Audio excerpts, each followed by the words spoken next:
We want to take a look at the two statewide ballot initiatives that every voter in Colorado had on their ballot. Propositions LL and MM, both dealing with funding for free lunches and breakfast, for school children all across Colorado. Taking a look at these results, right now both of these initiatives appear to be passing. Proposition LL at 63%. Now Proposition MM passing at a slightly smaller margin. We'll get you those numbers here in just a little bit at 56% there. This was a really interesting one. So essentially, both of these ballot issues, I should say, looking to fund this universal breakfast and lunch for Colorado students, but in two different ways. So Proposition LL was really asking if the state could retain additional money that it did not anticipate collecting. So basically, when you get your blue book in the mail or online, wherever you get it these days, the state makes an estimate on how much money they think they're going to collect. Right. They estimated that would be around $100 million. They ended up collecting about $112 million. So that's why they needed to go back to voters to say, hey, could we keep that money? It appears voters say, yep, keep it. Let's continue putting that money towards this school lunch and breakfast program. Now, Proposition MM, though, that's looking at increasing the tax. This is a tax that applies to households making more than $300,000 a year.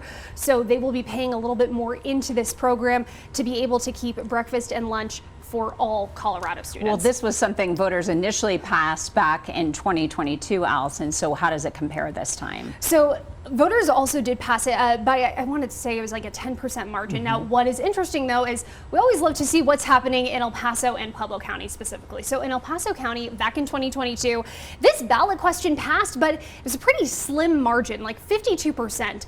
Maybe it was like a 3,000 vote difference of voters in El Paso County saying, yes, we want to see this program all throughout the state. Right now, El Paso County is passing Proposition LL. Proposition MM, though, passing in El Paso County by only a few hundred votes.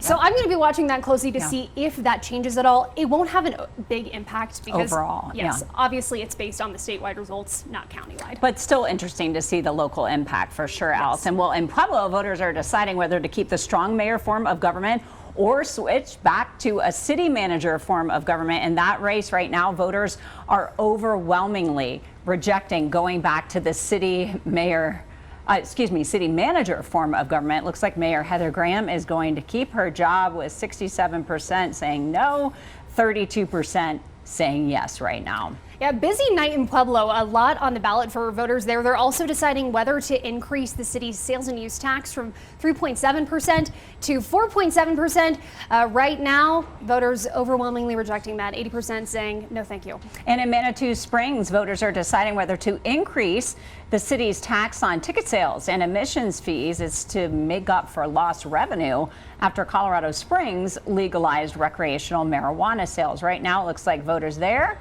are against increasing that, with nearly 56% against it and 44% for it. And in Canyon City, voters deciding on an increase on ticket sales for recreational activities. The money would be used to operate a new pool that's planned for the city.